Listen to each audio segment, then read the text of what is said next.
This is Abu Jiran camp just before everyone left. The displaced people living here had to flee, leaving behind their few remaining possessions. And they all left because over a period of 5 days, the whole area was bombed very heavily. So the camps full of IDPs plus the city of Safira itself was under heavy bombardment for 5 days. And pretty much every member of the population had to leave, those that weren't injured. In 5 days, the fighting left 76 people dead in Al Safira alone, and a further 450 injured. A hospital supported by MSF was badly damaged by a barrel of TNT dropped from a helicopter. MSF was assisting the displaced before these violent attacks started. We provided training to the healthcare structures that were there, and we provided tents to the IDPs themselves because they were living under bits of canvas or whatever they could find, really. But generally our aim was, rather than take over the whole activity, was to try and support the activity that was already there, to try and help people to really organise themselves. The town and camps in the surrounding area are now almost empty. The displaced people have moved on and are once again seeking refuge, in Manbij, for example, northeast of Aleppo. They have to go wherever they can, as reception sites are already full. As winter approaches, many families are utterly destitute.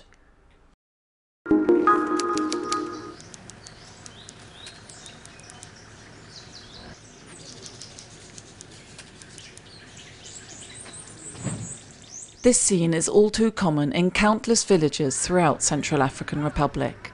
Homes burned down and inhabitants hiding in the bush. In Bosongoa, in the north of the country, 28,000 people have sought refuge at the Catholic mission compound. All have fled the violence of armed groups. The violence erupted all of a sudden. They took our cattle and they killed my father. Armed men came to my neighborhood and started shooting. We fled to the bush or to our fields, but they came there to hunt us down. I've lost everything. They looted my house. They even took my ID card. People come back during the day to cultivate their land and sell their produce in the market. But at night, the Catholic mission is the only place where they feel safe. The current situation in and around Bosongoa is very tense. Any small incident could result in bigger violence. MSF is currently working in 10 towns in the country. The teams are concerned for people who have fled into the bush and have no access to humanitarian aid. For the time being, they are left to fend for themselves.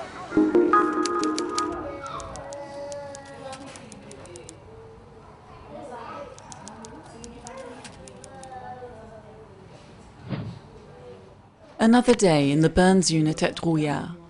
Once the children have seen the doctor and have received their daily treatment, they play to pass the time. Jennifer and her little sister Shaha have been here for 2.5 months.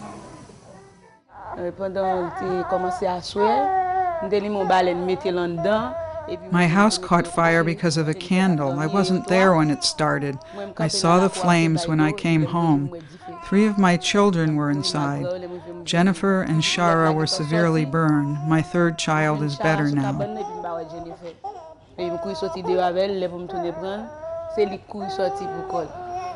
Only a short time ago, the burn unit was under canvas. It has now moved to the permanent part of the hospital, which has enabled the team to improve quality of care and living conditions for patients who often spend several months in the unit. Jennifer is Shara's big sister. She's had some difficult moments, but she's better now, and her burn injuries are almost healed. She'll probably be allowed to go home next week. Take a deep breath. There are two categories of burns in the unit: domestic burns, often caused by poor living conditions, and electrical burns caused by makeshift installations. People are walking in a street and an electric cable falls on them, and we've seen several cases where somebody is on a motorcycle and a cable falls down as they ride past. The electric current burns their hands and they fall off their bike. Changing dressings regularly, avoiding infection at all cost, and performing skin grafts when they are needed. This is the primary care we provide to our burn patients. Then the physiotherapist Michael steps in to help limit the after effects of the burns as much as he can. These sessions also offer children a short break from the unit.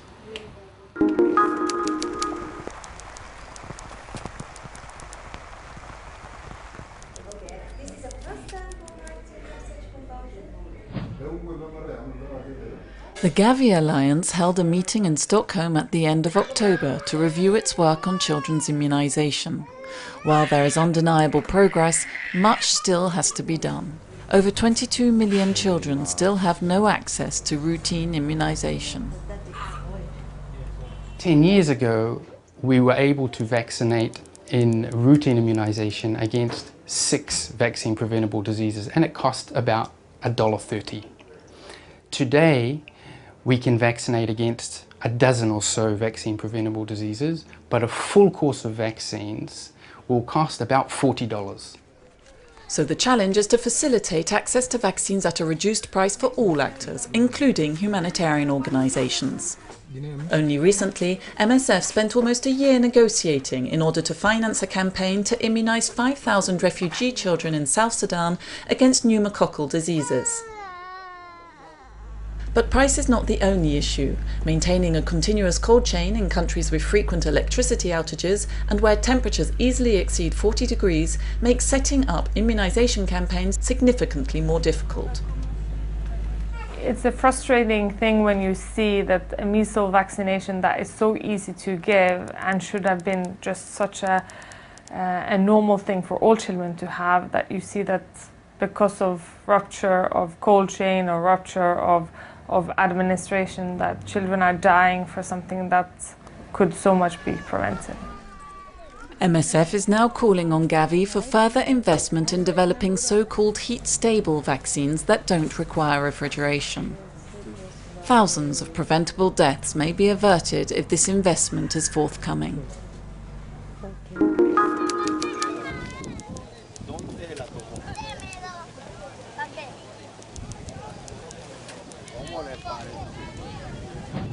The number of people with tuberculosis in Buenaventura on Colombia's Pacific coast is 3 times higher than in the rest of the country, and many of them suffer from resistant or multi-resistant forms of the disease. To facilitate earlier diagnosis, MSF is supporting the municipal laboratory, which uses several tools, including microscopy, microbiological culture, and an innovative and more advanced technology, GeneXpert. These different tests help to determine which form of the disease patients have and monitor the progress of treatment. But further improvements to the diagnostic process need to be made. To treat resistant tuberculosis, we have an average of 4 to 5 drugs per patient, and we need to know if these drugs actually work. To establish if they work on patients, reference laboratories perform tests for drug resistance. But these reference laboratories can be slow, and in Buenaventura, the medical team has to wait several months for the results, far too long to ensure effective treatment.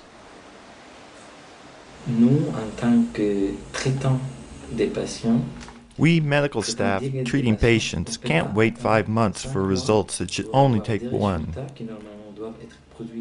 We need to change the patient's treatment if the disease is resistant to the drugs we initially prescribed. Every month lost has a huge impact on patients who start treatment for regular TB but in fact have a resistant form of the disease. Development of drug resistance, side effects and the risk of seeing that treatment doesn't work all cause distress that could so easily be avoided. For MSF, it is crucial that the diagnostic process be improved.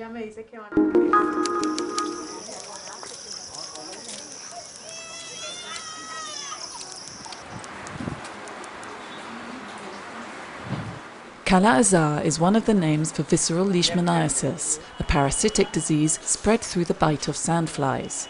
Left untreated, it is fatal. But many people don't know the symptoms, and patients often live far from clinics where they can get treatment. I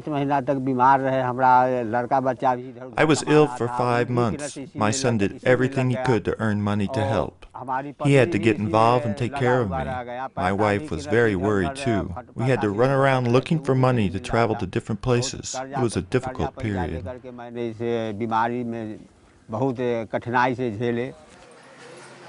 The currently recommended treatment takes 1 month, but some regions are reporting that it is less effective than previously. There are, however, other shorter and more effective treatments. MSF teams use the drug Ambisome. In order to deliver healthcare services at community level, they train local medical staff on administering the treatment in primary health centres. One of the challenges is maintaining the cold chain. Yes, a cold chain can be maintained at local clinic level. We have all the necessary means and facilities. If a medicine needs to be transported somewhere, it travels in an icebox. This is the case for Ambisome. It's not a problem at all. There are other treatments available too. Studies are underway to determine which are best suited to conditions in the field. Ambisome has enabled MSF teams to treat 9,000 people over the past 5 years. Despite the logistical challenges, they have proved that it is possible to bring quality treatment to patients, even far from big cities.